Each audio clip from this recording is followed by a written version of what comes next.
Hi everyone, welcome to Geeta's classes. Today we are going to see joint probability distribution. Before that, let us recollect in a single random variable. Suppose if you are defining a random variable x, we can have two different random variables. One is discrete and another one is continuous. I have given you example. I have explained this in the basics of discrete random variable and random variable introduction classes. I have given you with examples. I have explained all these things. So in discrete, if it is discrete, we say that PMF. Okay. And PMF means what? Probability mass function. If it is continuous, we define it as probability density function. That is, for each variable, each value of x, we are assigning some probability. And if it is for discrete function, we call it as probability mass function. If x is a continuous variable, then we call it as probability density function. And always remember, if it is discrete, then you have to use sigma, and if it is continuous, you have to use integration. These are the main differences we have seen.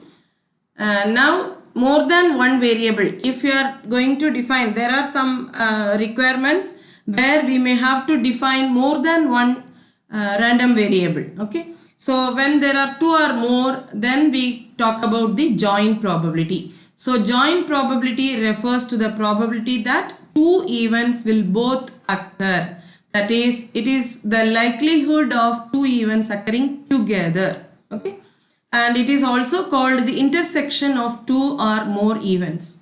For two events, we have already seen in Bayes theorem. I have shown you one table with the joint probability table, marginal distributions and all we have done. The same thing we are going to see again with more examples. Okay. So joint probability distributions, we have some definitions.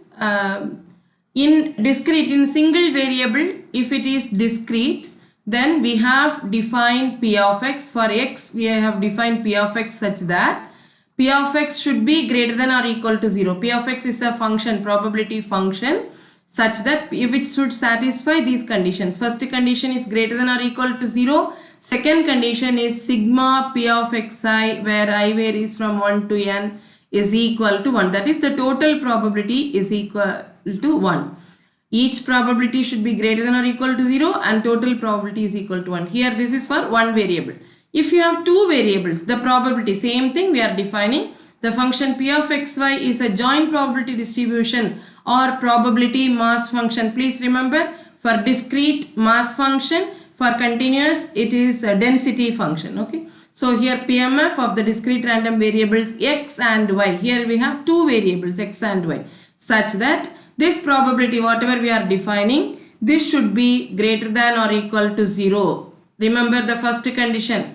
Okay, you need not even get confused. The same thing, whatever we have defined for x, we are just extending to two variables. So P of xy greater than or equal to 0, and the total probability sigma x into sigma y, P of x comma y is equal to 1. Okay, and what do you mean by this P of x comma y? It is P of x is equal to x and P of x is equal to x comma y is equal to y, means the probability that x is equal to x, this should happen and this should happen.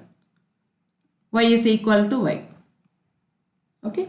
So for any region, if you want to, this is for one single point. If you want more than one point for any region in the xy plane, if you have more than one point in a set, particular set, then set of all these points means you have to add all those points, P of x comma y. Okay.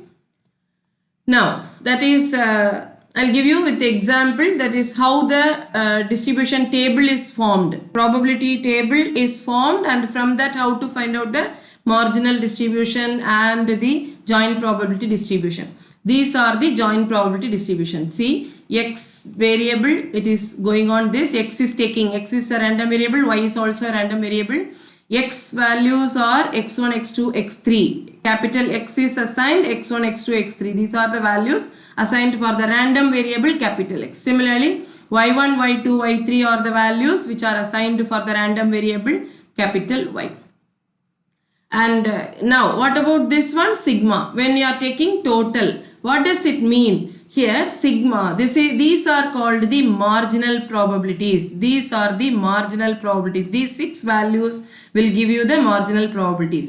What is the marginal probability? Sigma x p of x comma. That means here if you have sigma, here if you write x, x is varying, y is fixed. What do you mean by this? This value, what will you write here? We will add these 3 values, right? So what is this one? X1. Here you can observe. Here y is equal to y1 is fixed. Y is equal to y1. Y is equal to y1. What are all the values of x? X1, x2, x3. They vary. X1, x2, x3. So a capital X is varying. That is why we have written capital sigma x p of x comma y. Okay. Therefore here this will give you sigma. This sigma of x is equal to 1, x is equal to x1, x equal to x2, x equal to x3. That is, you need not write all those things. Just add all this sigma of these 3 sums. If you want, you can write sigma of p of xi comma y1. Xi varies. Xi is equal to x1, xi is equal to x2, xi is equal to x3. So p of xi comma y1 is fixed. Similarly here sigma xi p of xi comma y2. Similarly sigma xi p of xi comma y3. Now I think you can write these values. What will be this value? Here x1 is fixed. That is why we have written sigma y is varying, x is fixed here. Okay. So here x1. So sigma yj you can write probability of x1 is fixed and yj. Okay. Similarly here these are all these 6 values are marginal probabilities. Yj, x is fixed. What is x value? x2 comma yj. Yj means what? y1, y2, y3. Similarly here sigma yj p of x3 comma yj. Right? What about this value? The sum of all these 3, or you can say sum of all these 3. Definitely this value should be equal to 1. Okay, this is the total probability. So when you form the table, it will be very easy to find out the marginal probabilities or conditional probabilities, anything. So this means what is this? What about this value? This is if you want to find out y value, y1. This is sigma y1. You can see y1. If you want to find out the probabilities of y1, probability of y is equal to y1 means you have to add all these 3. This is xi, x is varying, y is equal to fixed. Similarly y2 means this one. Y3 directly you can find out. Similarly x1, p probability that x1 is here, y varies, y is varying and x is fixed. Similarly p probability that capital X is equal to x2 means you have to add all these 3. X is equal to x3 means you have to add all these 3. Okay. So if it is continuous, then the same thing, instead of f, p, we are assigning the variable y, f for our convenience. So that integration will be easier for us. I mean just for convenience I am changing the variable p to f. And here if it is continuous, same conditions are applying. Here only the integration, instead of sigma we use integration. It should be greater than or equal to 0 and the total probability is 1. If you want to find out, you have to find out the double integral over the area. That is, you will cover all the points in that particular area. Okay. Similarly, marginal distribution. Don't get scared by the formula. If you have formed the table, it is very easy to find out the marginal distributions. Whatever I have explained now, that is given. Just notation, g of x is equal to sigma y p of xy. Whatever we have seen in the last row. Similarly, h of y is last column where whatever we have seen, sigma x p of x comma y we have written in the table. So if you form the table, it will be very easy. Okay. Similarly, for continuous, sigma will vary into, sigma we will change it to integration.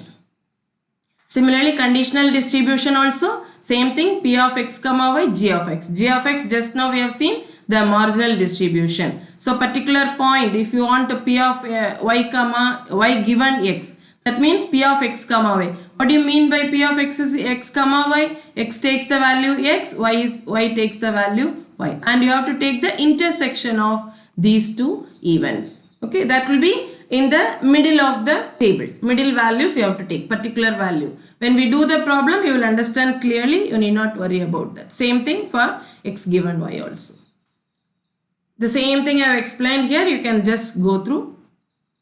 And statistically independent. When will you say that they are statistically independent? If these two, suppose if you have x comma y are two random variables, it may be discrete or continuous, with the joint probability distribution f of x comma y and marginal distributions. Just now we have seen what is g of x, what is h of y.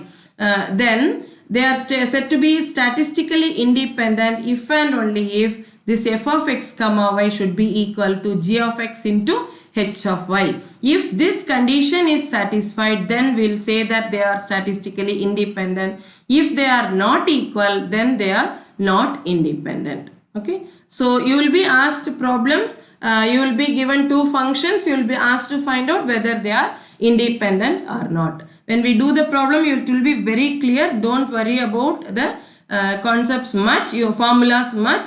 When you do the problem, you will understand very clearly.